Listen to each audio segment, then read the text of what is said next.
Сиз көрүп турган кадимки эле тараза. Ал эми бул баштык толо акча. Алардын тили менен айтканда грант. Болгондо да сырттан келген каражат.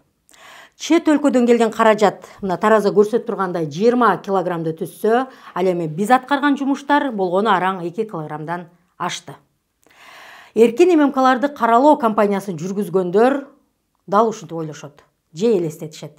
Сырттан очойгон суммаларды алышат, бирок болор-болбос жумуштарды аткарышат. Кыскасы алардын таразасы ушинтип тартат. А чынында кандай? Мен бул тууралуу алдыда токтолуп айтып берем. Т-медиа редакциясына быйыл туура 5 жыл толду. Биздин команда бул жылдар аралыгында опол тоодой жумуштарды жасады. Аны мамлекетке миллиондогон, миллиарддаган уурулук, кылмыш, мыйзам бузууларды айтып ашкерелеп бердик. Т-медиа өзү эмнени түшүндүрөт, же ким ачкан? Батышпы? Т-медиа кайсыл бир атка минердин же саясатчынын телеканалы эмес. Бул медианы бир канча журналисттер чогулуп, устаты маркум Тайыржан Турсуналиевдин атына коюшкан. Тайыржан Турсуналиев аймактагы телеканалдардын өнүгүүсүнө өмүрүн арнаган инсан. Аны менен катар бир топ шакирттерди тарбиялап өстүргөн. Учурда ал тарбиялаган кадрлар аймактагы эркин жана мамлекеттик ММКларда, эл аралык медиаларда эмгектенип жүрүшөт. Т-медиа болсо аймактагы журналистиканын өнүгүүсүнө салым кошуп келүүдө. Аймактагы телеканалдардын өнүгүүсүн камсыз кылган медиа эмнелерге көңүл бурат? Иликтөө, факт-чек жанры Т-медиа командасы эң көп басым жасаган өзгөчө багыт. Телеканал катары түптөлгөндөн берки 5 жыл аралыгында биздин команда 100гө чукул түрдүү багыттагы журналисттик иликтөөлөрдү жасады. Кесиптештер менен биз мыйзамсыз сатылган жерлерди, мамлекеттин энчисин уурдап алган жемкорлорду, өз милдетин аткарбай жаткан мамлекеттик кызматкерлердин жүзүн ачууга аракет кылдык. Подвалга кирдик, бир үйдүн. Анткени айыл ичинде дагы кадимкидей ок атылып түшүп жаткандыгы, оор техникалардан атылгандыгы байкалып билинип турат. Каргашалуу, кара күндөрдү өткөргөн Баткен. Кесиптешибиз жеринде жүрүп, жер төлөөлөргө жашынып, жергиликтүү калк менен бирге болду. Бул арада фейк маалыматтар тарап, Кыргызстандын беделине шек келтире турган шарт жаралды. Биздин команда жалган маалыматтар менен күрөш жарыялады.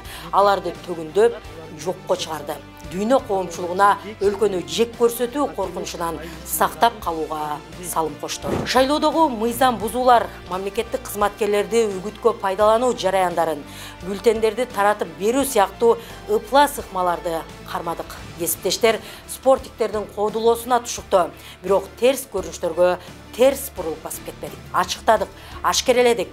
Сөз соңку парламенттик жана президенттик шайлоо жөнүндө кетип жатат. Халкка канчалаган убадаларды берип, бирок кайып болгон кандидаттардын убадаларын улам көрсөтүп, шайлоочунун көзүн ачканга көмөктөштүк. Бүгүн актуалдуу жана көйгөйлүү болуп жаткан курулуш компаниялардын мыйзамсыз жерлерге уруксат албай үй салып жатышканын ошол эле кезде биз айтканбыз. А башкалар эри шаркак болуп, тескерисинче жарнамалап жүрүшпөдү беле. Азыр катары менен иш козголгон. Кооперативдер да ушул сыяктуу эле болгон. Биз алардын жүзүн ачып, күмөндүү иштерин көзүнө сайып көрсөтүп жүргөндө бизди чыккынчы дегендер мактап жактап жүрдү эле го. Кооперативдер эми эмне болгонун жакшы билип калган. Т-медиа, аймактык медиа, социалдык маселелерди көп чагылдырат, жарандык көзөмөл жүргүзөт. Анын тийиштүү жерлерге ыкчам жетип, батыл чечилсе деген максат мүдөнү көздөйт. Баса Т-медианын атайын медиа мектеби бар. Бул жерде улам жаштар кымгуут келип, окуп, үйрөнүп кетип турушат. Тагыраагы журналистикага кызыккандарга эшик ачык. Окуп, үйрөнгөн, билген тажрыйбабыз менен бөлүшөбүз. Башкы багыттарыбыздын бири келечек муунга калыс, бейтарап журналистиканы калыптандыруу жана бул тармактагы жаңы өзгөрүүлөрдү кабылдоо. Жалган маалыматтар, ар түрдүү интернетте тараган маалыматтарды биз фактыларды коюп, аргументтер менен биз жалган же чын экенин көрсөтүп беребиз. Грант.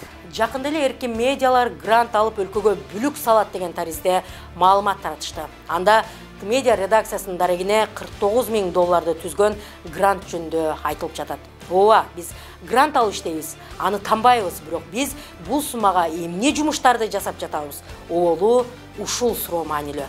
Бул суроонун жообун берип өткөнбүз.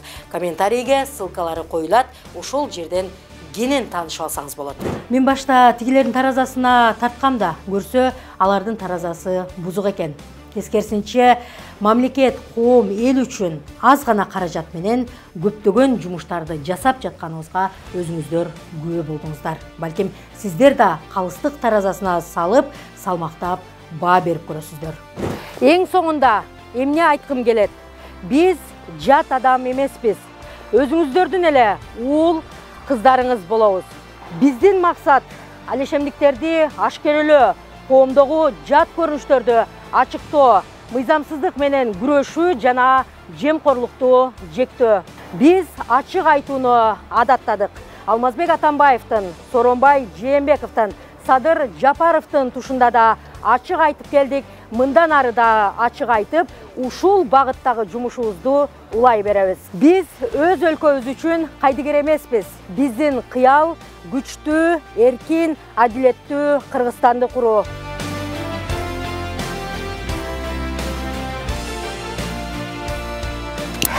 Ты медиа.